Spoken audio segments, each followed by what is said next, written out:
Mark Zanetto of Locked On UConn, following your conversation with Ross Dellinger, what if the Big 12 presidents vote against it? What is it going to take? Where do they sit? Do we know how the Big 12 feels after Brett Yormark met with the university presidents that make it matter? So from what I've heard, we have about 6 to 8 teams that are yeses. That would be absolute yeses without almost worrying about the presentation. I feel like I think the presentations and the numbers and the delays of funding for football and all the revenue sharing that goes into that is going to be about the 8 teams or potentially 4 teams that are 6 teams that are on the fence. And so Ross said he feels like there's about 2 to 4 teams that are just hard nose and the rest are on the fence. So if you have 8 yeses, listen, I haven't been following, I'll be honest with you guys, I haven't been following the expansion with UConn in the Big 12 from the start. So maybe this has gone from, and the reason why this is gaining momentum is because in the beginning, there was only 4 teams that were like, yeah, we'll do this. Right. And now there's 8. And we're kind of creeping towards that magic number of 12.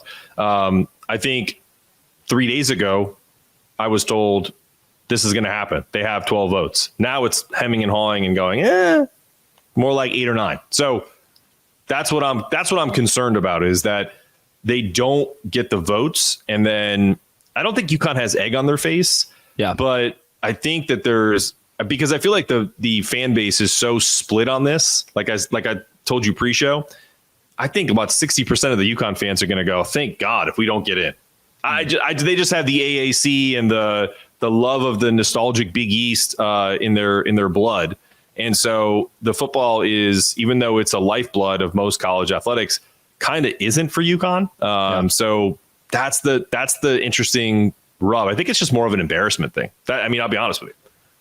Mark, the idea that Brett Yormark would bring this to the table and that the Big 12 presidents wouldn't trust a guy who has led them so valiantly through realignment is something that's foreign to me. I can't see where the Big 12 presidents would say, based on Yormark's track record, no, we're not taking this pitch. Why? Do you see a reason that the Big 12 shouldn't allow UConn in? That's what makes it different. I feel like you're right on that, because he has done such a good job of making sure that they have survival, and that also that it's thriving, that it's not just, hey, we're just hanging on and we're going to go grab no disrespect to the ACC. We're going to go grab SMU and, California and all these teams that, no one really cares about. And because there's you can make an argument that no one cares about UConn football, but there's a ton of people that care about UConn athletics in the Northeast. UConn Nation is nationwide, and the UConn football is a sleeping giant that can be built up.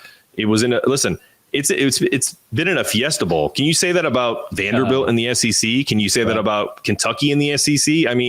I'm just saying, like, there are teams that are playing big time college football right now that haven't had even the recent bowl success from a BCS level. When we're talking about that world that UConn has had recently. And I don't see them getting this and also having it leaked all over national media for them to just say, oh, we're just going to wait on this. We're going to take like 6 more months and figure this out. I just don't see that happening.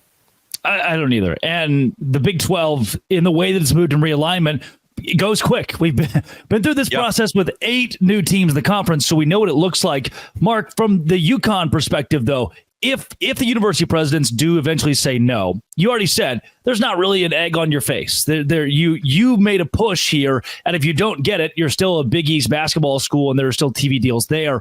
What is the future for the Huskies? You mentioned the fan base. They're not the ones that drive the revenue. What does this actually do if it doesn't work out for UConn? If it doesn't work out for UConn, I think the only other feasible way for them to be a part of I wouldn't even say the Power Four, because they probably wouldn't get another chance with the Big 12, nor would they want to go down that road again, being spurned not once but twice.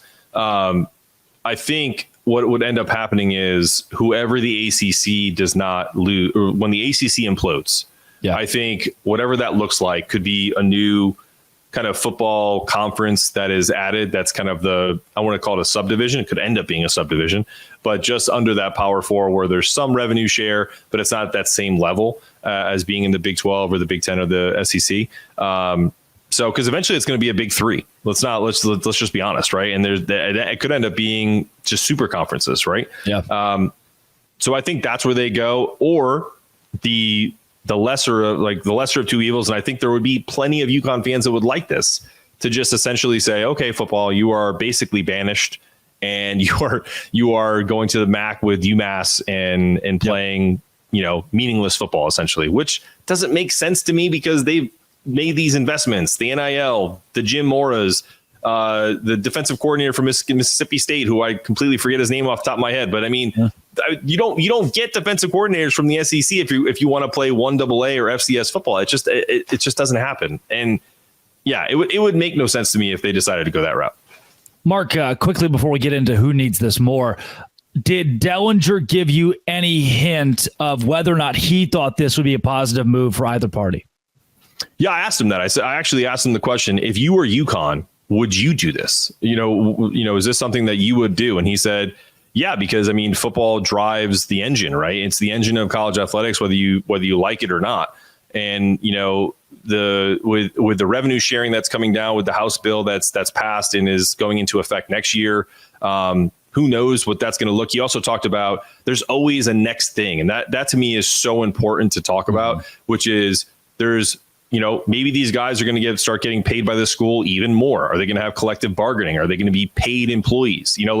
What's that going to look like from college athletics? And if you're left, this is what I mean, and this is what I want UConn fans to understand. When we say things like you're left behind, it doesn't mean that we have a terrible basketball program and that I hate UConn basketball. It means that left behind means Dan Hurley's in his 50s. He's not always going to be there. 20 years from now, he's probably not going to be coaching UConn.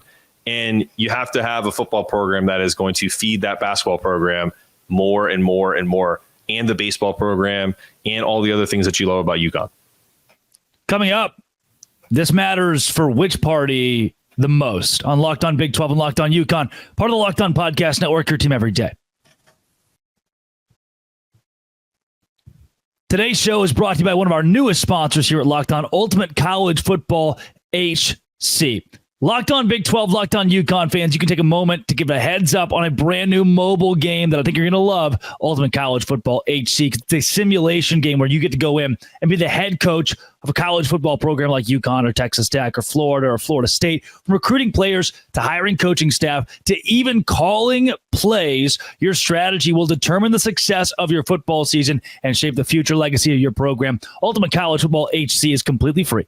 No ads. 100% playable offline. You can play on the go as well. Locked On CFB is your promo code. If you go on right now and use code Locked On CFB, all caps, inside the game store, you'll receive a free bonus to your program. Make sure to take advantage of this perk at ultimate-cfb.com or look it up on the app stores. Ultimate College Football HC. Download it today.